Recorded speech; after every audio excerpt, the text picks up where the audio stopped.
A couple of years ago, we recognized that we were doing fairly poorly financially and we needed to remove costs from the system.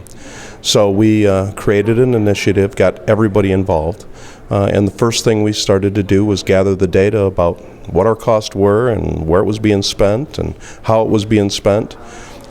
We did some comparison data to look for opportunities, but once we identified opportunities to reduce the cost, then small project teams set off going about analyzing the cost, analyzing what we could do to be better, and quite frankly, we've been very successful in pulling that cost out of the system and improving our financial stability.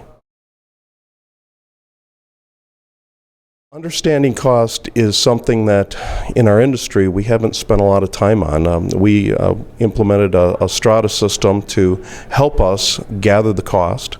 We pulled the data from our existing system into our cost accounting system, and we started to break it down piece by piece. It's not extremely difficult, but it does take a little bit of work to make sure that you gather the cost and understand the cost.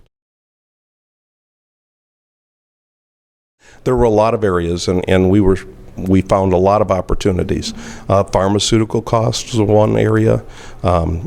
We looked at the cost of different pharmaceuticals, and we also looked at the clinical quality results of some of those pharmaceuticals. So sometimes you find that you're spending a lot of money, but you're not getting any benefit to the patients. You're not getting better quality of care.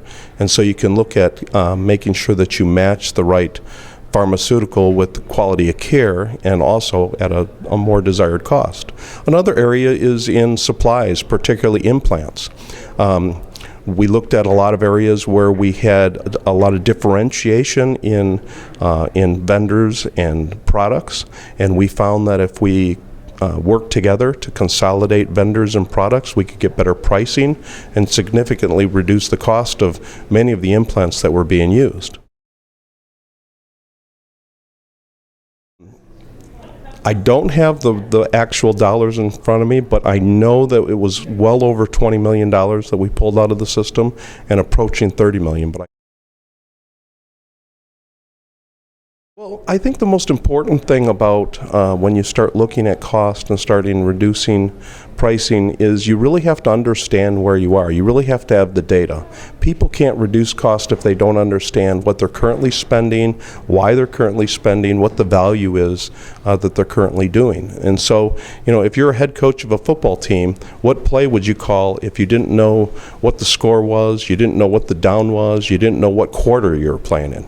Well, sometimes we're making those decisions in the dark, and gathering that data and making sure we know what the score is. We know what, that it's 3rd and 12. We know what's going on. If you understand that and you have the data to support that, you can make better decisions.